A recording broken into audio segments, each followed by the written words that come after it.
Reverberations of the Red Realm.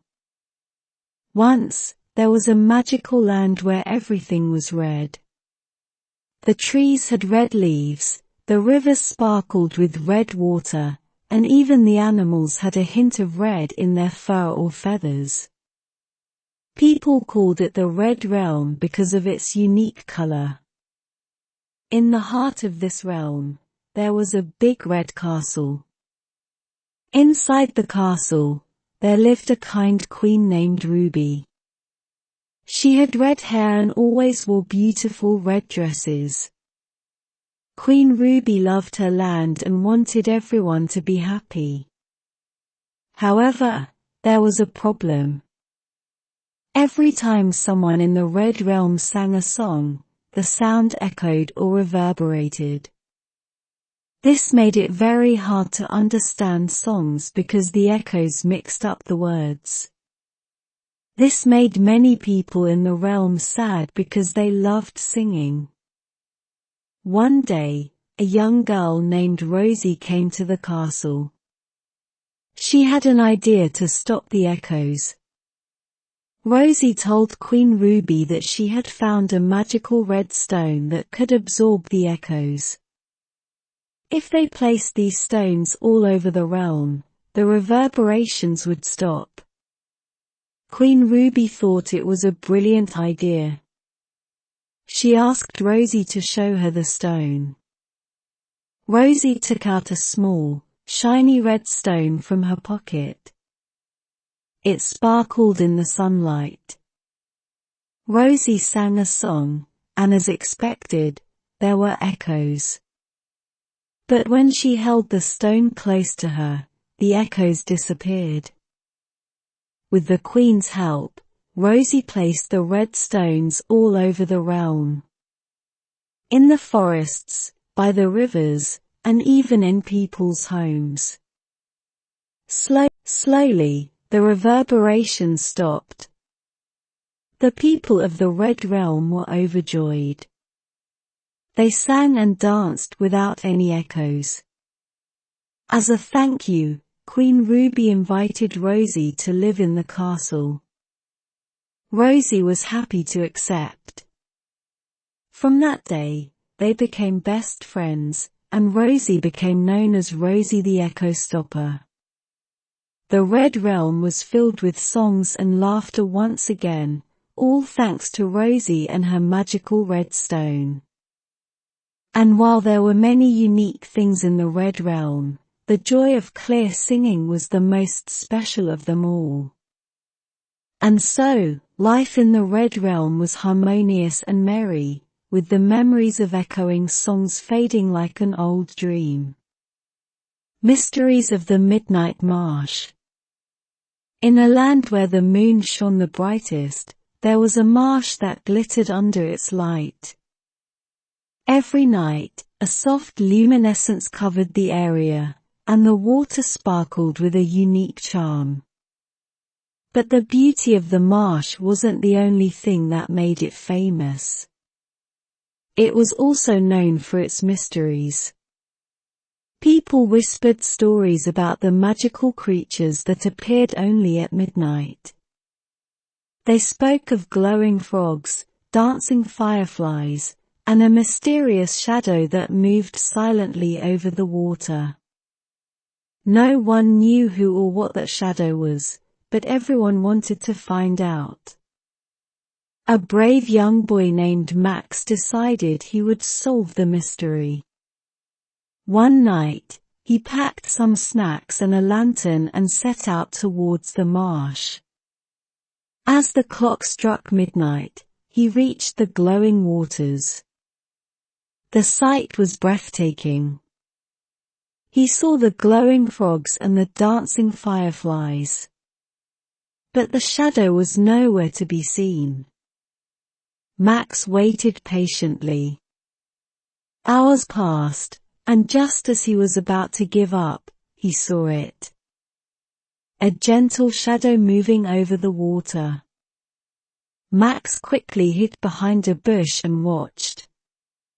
The shadow moved gracefully, touching the water plants and making them glow even brighter. Curiosity overpowered Max, and he decided to approach the shadow. As he got closer, he realized the shadow wasn't a creature. It was a reflection of a beautiful lady with wings, flying high in the sky. She had a soft glow around her and looked down at the marsh with loving eyes. Max realized she was the guardian of the marsh. The one who took care of the magical creatures and kept the place enchanting. He watched as she danced in the air, spreading more glow to the waters below. Feeling a connection, Max called out to her. She looked down, and their eyes met. She flew down and introduced herself as Luna, the fairy guardian of the marsh. She told Max she comes every night to ensure the marsh remains magical and the creatures are safe. Max and Luna talked for hours, sharing stories and laughing. As dawn approached, Luna had to leave. But before she went, she gave Max a small glowing stone as a token of their new friendship. Max returned home with the stone and a heart full of memories. He shared his adventure with everyone, and the marsh became even more famous.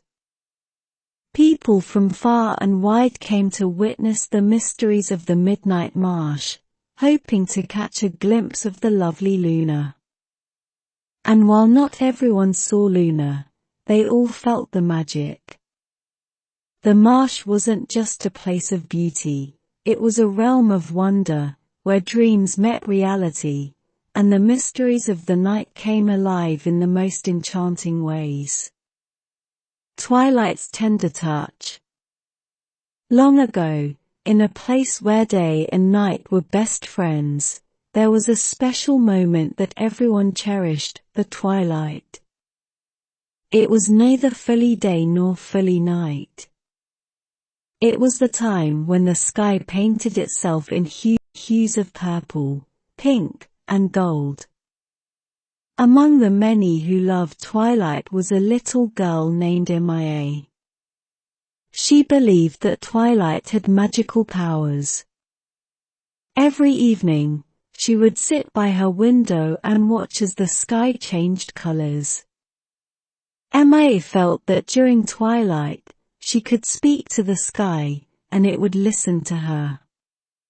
One evening, as Mia was watching the twilight, she noticed a soft shimmering light floating towards her. She reached out, and to her surprise, the light settled on her palm. It was a tiny star, glowing faintly. The star looked at Mia with twinkling eyes and spoke, "Hello Mia, I am Twyla, the star of twilight." Mia was amazed. "Why are you here?" she asked. Twyla replied, "I've seen you admire the twilight every day. You have a special connection with this time, and I wanted to meet you." The two quickly became friends. Every evening, Twyla would come down from the sky, and they would talk about their day. Mia learned that Twyla was responsible for adding the touch of magic to twilight. It was her light that made the sky look so beautiful. Days turned into weeks, and weeks into months. But one evening, Twyla didn't come. Mia waited and waited, but there was no sign of her. She became worried. The next evening, when Twyla still didn't appear, Mia made a wish upon another star, hoping to see her friend again. To her astonishment, the sky began to change.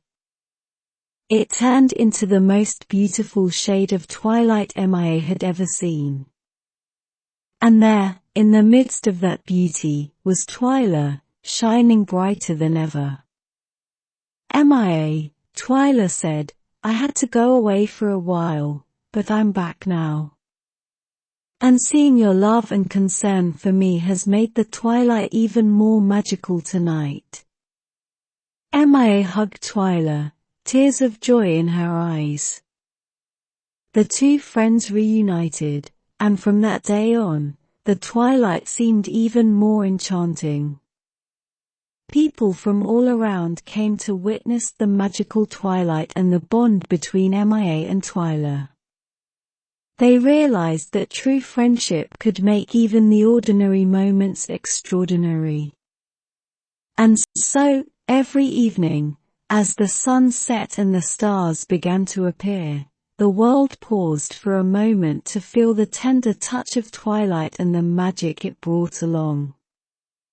The Velvet Voyage. In a time when dreams were as real as daylight, there existed a magical ship with sails as soft as velvet. The ship was known to embark on voyages that no ordinary vessel could.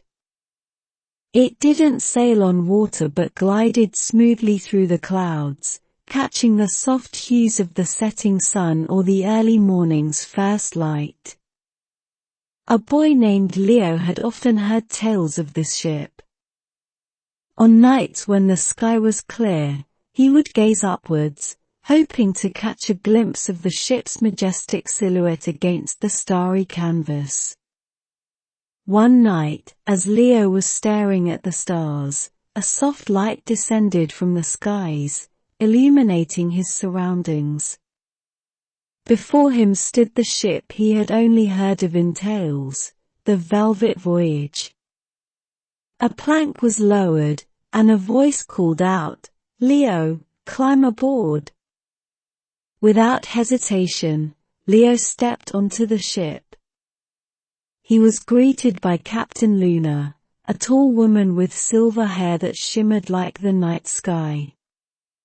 "We've been waiting for you," she said with a smile. "Tonight, we embark on a special journey, and you are our honored guest." The Velvet Voyage set forth, soaring higher into the sky. They traveled through clouds that felt like cotton candy and saw stars that twinkled in rhythm to an unheard melody. The journey was unlike anything Leo had ever experienced.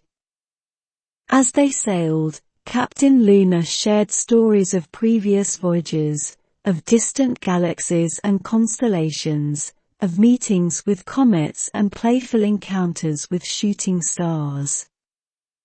Hours felt like minutes, and soon the ship began its descent. They were not landing back where Leo had boarded but on a floating island made entirely of soft, glowing crystals. "Welcome to the luminous land," Captain Luna announced.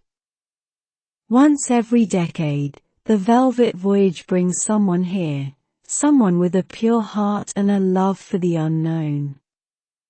Tonight, Leo, you will make a wish upon these crystals, and it shall come true." Leo approached the glowing crystals, their light reflecting in his eyes. With all his heart, he wished for everyone in his world to experience the magic he had witnessed, even if just for a moment. As the first light of dawn broke, Leo found himself back in his room. The Velvet Voyage was nowhere in sight, but the magic of his journey lingered. And just as he had wished, whenever someone in his world looked up at the night sky, they felt a touch of the magic, a whisper of the unknown, a hint of the voyage in the velvety embrace of the stars.